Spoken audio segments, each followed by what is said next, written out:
অৰুণোদয় আঁচনিৰ গুৰুত্বপূৰ্ণ আপডেট লৈ আহিছোঁ। যিসকলে অৰুণোদয় আঁচনি 3.0ত এপ্লিকেশ্যন কৰিছিল আৰু অৰুণোদয় আঁচনি পইচা 9,000 টকা লাভ কৰা নাই, বৰ্তমান কিন্তু সেইসকলক অৰুণোদয় আঁচনিৰ 9,000 টকাৰ চেকটো বৰ্তমান কিন্তু দি আছে। সেইকাৰণে যদি আপোনালোকে এইবাৰ অৰুণোদয় আঁচনিত এপ্লিকেশ্যন কৰিছিল অথবা আপোনালোকে আগৰ পৰা প্ৰতি মাহে অৰুণোদয় আঁচনি পইচা লাভ কৰি আছিল, কিন্তু আপোনালোকে অৰুণোদয় আঁচনি পইচা 9,000 টকাটো লাভ কৰা নাই, বৰ্তমান যিসকলে অৰুণোদয় আঁচনি পইচা 9,000 টকাটো লাভ কৰা নাই, বৰ্তমান কিন্তু সেইসকলক অৰুণোদয় আঁচনিৰ 9,000 টকাৰ চেকটো দিয়া আছে বা বৰ্তমান সেইসকলক 9,000 চেকটো বৰ্তমান বিতৰণ কৰি আছে। সেইকাৰণে যদি আপোনালোকে এইবাৰ অৰুণোদয় আঁচনি 3.0ত এপ্লিকেশ্যন কৰিছিল অথবা আপোনালোকে আগৰ পৰা প্ৰতি মাহে অৰুণোদয় আঁচনি পইচা পাই আছিল, যদি আপোনালোকে অৰুণোদয় আঁচনি পইচা 9,000 টকাটো লাভ কৰা নাই, তেনেহ'লে যিহেতু বৰ্তমান চেকটো বিতৰণ কৰি আছে অৰুণোদয় আঁচনিৰ 9,000 টকাৰ চেকটো, এতিয়া আপোনালোকে 9,000 টকাৰ চেকটো কেনেকৈ লাভ কৰিব বা আপোনালোকে ক'ত যাই চেকটো আনিব লাগিব বা কি কৰিব লাগিব বা কি কৰিলে আপোনালোকে অৰুণোদয় আঁচনিৰ 9,000 টকাৰ চেকটো লাভ কৰিব, মই আজি এইটো ভিডিঅ'ত আপোনালোকক সম্পূৰ্ণ প্ৰচেছ ষ্টেপ বাই ষ্টেপ দেখুৱাই দি আছোঁ। যদি আপোনালোকে অৰুণোদয় আঁচনি পইচাৰ 9,000 টকাৰ চেকটো লাভ কৰা নাই, তেনেহ'লে কিন্তু আপোনালোকে এইবাৰ লাভ কৰিব বা কিন্তু আপোনালোকৰ নামটো লিষ্টত আহিব পাৰে। কেনেকুৱাকৈ চেক কৰিব লাগিব আৰু আপোনালোকে ক'ৰ পৰা চেকটো আনিব লাগিব সম্পূৰ্ণ প্ৰচেছ দেখুৱাই দি আছোঁ, চাই লওক।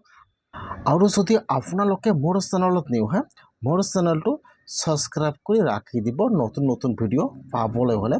যিহেতু ইলেকশ্যনৰ আগত অৰুণোদয় আঁচনিৰ কাৰণে আৰু নতুনকৈ এপ্লিকেশ্যন হৈছিল, যিসকলে অৰুণোদয় আঁচনি 3.0ৰ এপ্লিকেশ্যন ফৰ্মটো ফিল আপ কৰি জমা কৰিছে আৰু অৰুণোদয় আঁচনিৰ 9,000 টকাটো লাভ কৰা নাই, বৰ্তমান কিন্তু সেইসকলক চেকবোৰ বিতৰণ কৰি আছে।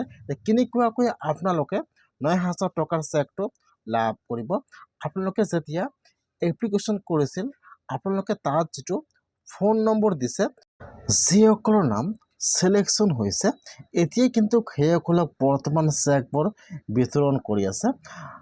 বৰ্তমান কিন্তু আপোনালোকে চেকটো আনিবলৈ হ'লে বা আপোনালোকে আপোনাৰ নামটো চেক কৰিবলৈ হ'লে কিন্তু আপোনালোকে আপোনাৰ ব্লকত যাব লাগিব। যদি আপোনালোকে গ্ৰাম অঞ্চলৰ হয়, তেনেহ'লে আপোনালোকে আপোনাৰ ব্লকত যাই অৰুণোদয় আঁচনিৰ লিষ্টটো চেক কৰিব লাগিব। যিসকলে ফোন নম্বৰটো দিছে এপ্লিকেশ্যন ফৰ্মত, যদি আপোনালোকৰ ফোন নম্বৰটো নট ৰিচেবল আহিছে অথবা ফোন লগা নাই অথবা আপোনালোকৰ চিমত কিবা এটা বা চিমটো নষ্ট হৈ গৈছে, তেনেহ'লে কিন্তু আপোনালোকৰ ফোন নম্বৰত বা আপোনালোকৰ মোবাইলত কল নাহিব পাৰে। সেইকাৰণে যিসকলে ইলেকশ্যনৰ আগত অৰুণোদয় আঁচনিৰ কাৰণে নতুনকৈ এপ্লিকেশ্যন কৰিছে আৰু অৰুণোদয় আঁচনিৰ 9,000 টকাৰ চেকটো লাভ কৰা নাই, এতিয়া কিন্তু সেইসকলে আপোনালোকে আপোনাৰ ব্লকত যাই চেক কৰিব লাগিব। যিসকলে গ্ৰামৰ হয় সেইসকলে ব্লকত যাই চেক কৰিব লাগিব। আৰু যদি আপোনালোকে টাউনৰ তেনেহ'লে আপোনালোকে আপোনাৰ যিটো ULB অফিচ আছে আপোনালোকে তাত যাই কিন্তু চেক কৰিব লাগিব।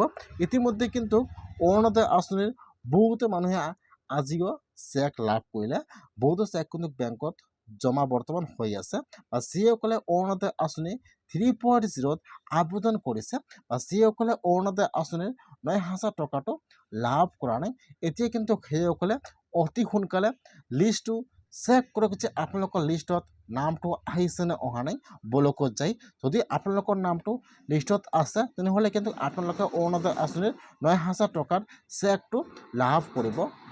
যিসকলে ফোন নম্বৰ দিছে, বহুতে কিন্তু ফোন নম্বৰত কল নালাগে বা কিবা এটা প্ৰব্লেম দেখুৱায়, সেইকাৰণে আপোনালোকে অতি সোনকালে আপোনালোকৰ ব্লক অথবা আপোনালোকৰ ULB অফিচত যাই অৰুণোদয় আঁচনিৰ লিষ্টটো চেক কৰক।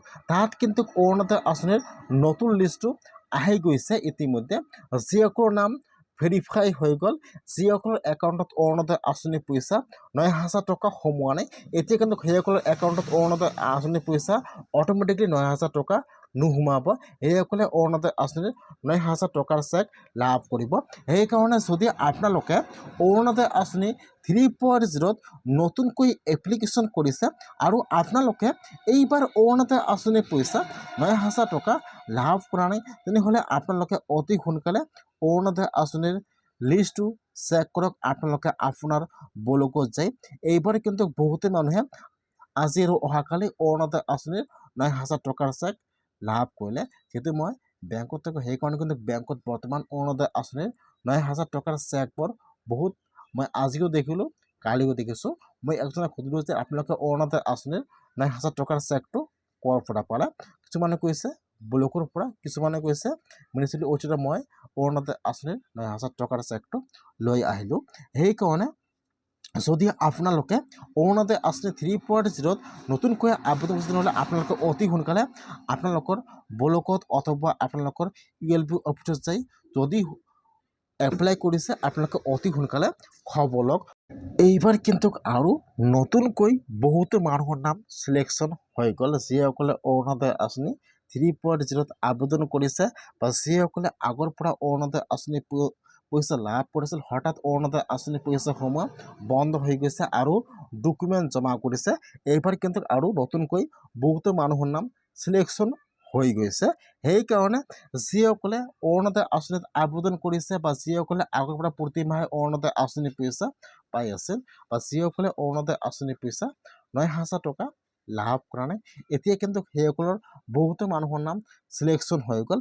এইবাৰ কিন্তু বহুতো মানুহে অৰুণোদয় আঁচনিৰ 9,000 টকাৰ চেকটো লাভ কৰিব।